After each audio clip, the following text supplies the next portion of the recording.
take on the role of wealthy citizens organizing building projects in medieval Prague and Praga Caput Regni.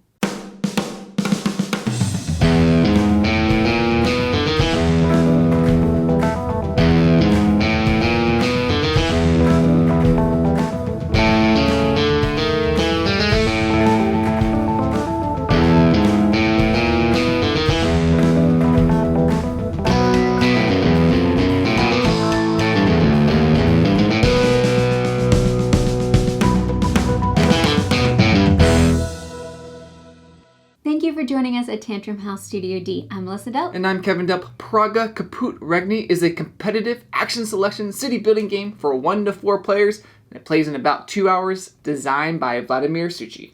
Now, in English, the title translates into Prague, Capital of the Kingdom. It's published by Delicious Games and localized in the U.S. by Rio Grande Games, and they sent us this copy to review. The board is set up with tiles and some 3-dimensional elements like the bridge, cathedral, and hunger wall. Players receive a player board and action board.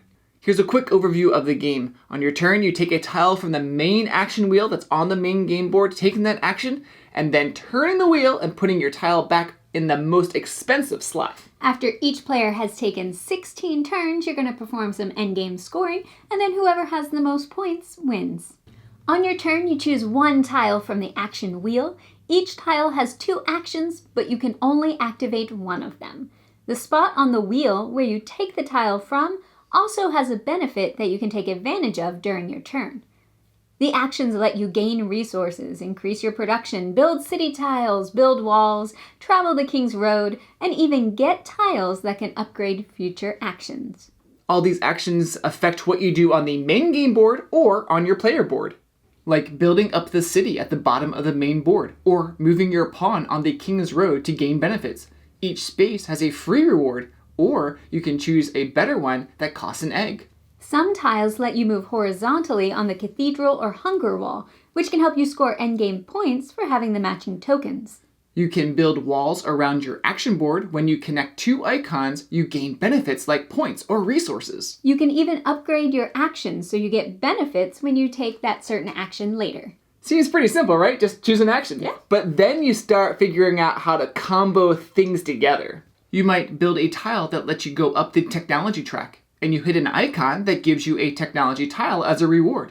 The tile you choose will give you more benefits for the rest of the game based on certain actions you take.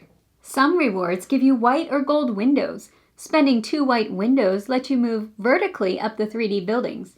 Spending 2 golds or gold and a white lets you take an extra action from your action board. I think you can do really well in the game if you can time your actions right. Like, say you want to go up the King's Road. Well, in order to do really well, you need to get some eggs to take those better actions. So you need to, before you move up the King's Road, gather some eggs. Yeah, I would say that this game is definitely on the point salad side of games because there are so many ways to get points. But you can't do everything in the game. You have limited actions. So you need to focus on a few things and not try to spread yourself everywhere. I remember one game at the beginning, I'm like, I want to try and build more of those city tiles. But I, during the game, did not move my resources up, upgrade my resources, so I wasn't able to build city tiles because you need like 4 or 5 gold. During the game, I had gotten some really good actions that let me move up the hunger wall, and I got like 22 points at the end of the game for the hunger wall. Yeah, you're able to pivot, and that's really good. I think in that game, I built a lot in the city because I had some technology tiles and upgrades, things that really gave me extra bonuses and points for taking the building action. So I went that direction. Plus, there can be some really good bonuses on those plaza tiles. When you place the final tile surrounding a plaza, it will score immediately and give players points and rewards based on area control, the tiles with the cubes on them. Sometimes you can swoop in at the right time to gain some benefits. With the way things combo and how you can get benefits for doing a lot of things, there are some really hard decisions in this game. It's not clear cut that this is always the best one. And if you haven't planned well, you may find yourself 1 resource short of having an absolutely amazing turn. Like that 1 stone? Yes. I really like how the action wheel works. If action tiles aren't selected, They start moving from costing gold to being free to take to actually giving you points in certain spots.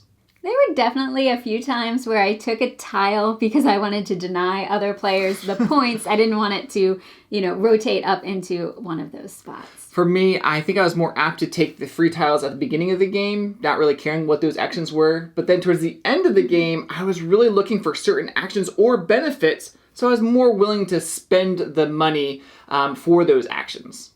What I don't like about the game is the location of the action wheel. The board's pretty large, and the wheel is in the one corner. This makes it difficult for most of the players to see, which isn't great because this is a part of the game everyone is using every turn, but not everyone has easy access. I also don't like the 3D buildings. They're hard to see from the different angles, and it's easily bumped, which can mess things up. You can just use the board instead that has all the needed information without the 3D buildings.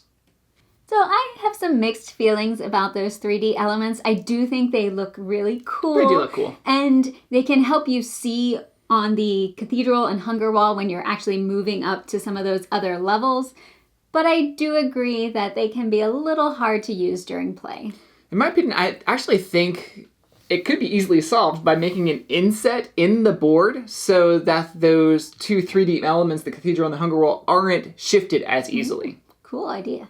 I like the red and yellow color scheme for the whole game. It fits the theme well, and if you get really close to the board, you can see all the intricate illustrations.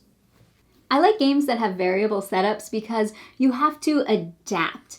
Make those best choices for what you've been given to work with. And this game has a lot of variability. The plazas are double-sided, there are several different planks for the bridge, and there are additional pieces to change up the King's Road, Cathedral, and Hunger Wall. There's some interaction in the game, but it's mostly competing for certain tiles, rewards, or trying to be the first to do something. You're not going to be stealing people's resources or destroying their tiles. Yeah, this is the type of interaction that I like, where I still need to be aware of what other players are doing so I don't wait too long to take an action or take a certain tile. But for the most part, they won't be actively sabotaging me. There is some randomness in the game, like which tiles come out in the market, which technology benefits or endgame bonuses you get to choose from. But there is still a lot of control that you have. You can steer your strategy based on the specific upgrades you choose. You can upgrade your actions or increase your production capacity, which can unlock other bonuses and rewards. I've really enjoyed playing Praga. I like games that give you lots of ways to score, opportunities to combo rewards and actions. And I actually like most of the games that Vladimir Sushi has designed. Things like Pulsar 2849, Underwater Cities, and Prodigal's Club. I've also really enjoyed playing the game. If you enjoy medium heavy, it's got this action selection, simple action selection, but it's got a lot more thinkiness involved in it. It's got the resource management going on. I think you would enjoy this game. Check out Praga Caput Regni from Delicious Games and Rio Grande Games. Thanks for watching, and please like and subscribe.